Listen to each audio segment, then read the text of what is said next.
আমি সত্যি দুঃখিত, আবেগ আপ্লুত, রাগান্বিত যে আমি একটি জেলার পুলিশ সুপার, আমি একজন মুক্তিযোদ্ধার সপক্ষের লোক এবং আমার বাবা মা দুজনই মুক্তিযোদ্ধা, যে আমি এখানকার পুলিশ সুপার, আমি খুবই লজ্জিত যে আমাদের এখানে দুটি দুর্ঘটনা ঘটলো। একটি জাতির পিতা বঙ্গবন্ধুর ভাস্কর্য, আর একটি হচ্ছে বাঘা যতীনের আবক্ষ। আরে বঙ্গবন্ধু না থাকলে স্বাধীনতাই পেতেন না। বঙ্গবন্ধু মানেই স্বাধীনতা, বঙ্গবন্ধু মানেই বাংলাদেশ। বঙ্গবন্ধু একটা নির্দিষ্ট ভূখণ্ড, বঙ্গবন্ধু প্লাস একটা নির্দিষ্ট ভূখণ্ড প্লাস স্বাধীনতা যুদ্ধ ইকুয়ালস টু বাংলাদেশ। সো বঙ্গবন্ধুকে বাদ দিয়ে এই আমি আজকে এসপিও হতে পারতাম না, আমাদের সেলিম আলতাফ জজ মহোদয় আজকে এমপিও হতে পারতেন না। সো এই জাতির পিতার ভাস্কর্য আপনারা ভাঙেন, আপনাদের স্পর্ধা কত বড়। আমি কঠোরভাবে বলতে চাই যে এর পরবর্তীতে যাদেরকে তো ধরা হয়েছে তাদেরকে তো শাস্তির মুখোমুখি, কঠোর শাস্তির মুখোমুখি হতেই হবে। যদি এর পরবর্তীতে এমন কোনো ঘটনা ঘটে, সরকারকে এত দুর্বল মনে করবেন না মৌলবাদী চক্র, একদম হাত কিন্তু ভেঙে দেব। যেই হাত দিয়ে কোনো ভাস্কর্য ধরারও চেষ্টা করবেন সেই হাত কিন্তু ভেঙে দিব।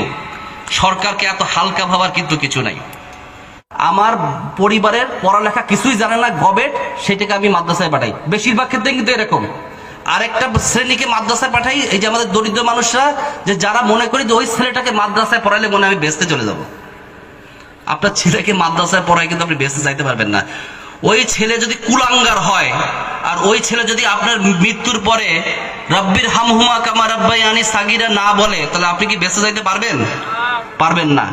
এদেরকে এই যে বিনা পয়সায় পড়ায় আর বিনা পয়সায় মগজ ধুলাই করে, মগজ ধুলাই করে। আবার রাস্তার পাশে টেবিল নিয়ে বসে যে দান করেন, কোরবানির চামড়া দান করেন, অমুক দান করেন। এইসব দান করে আমরা কি সৃষ্টি করছি?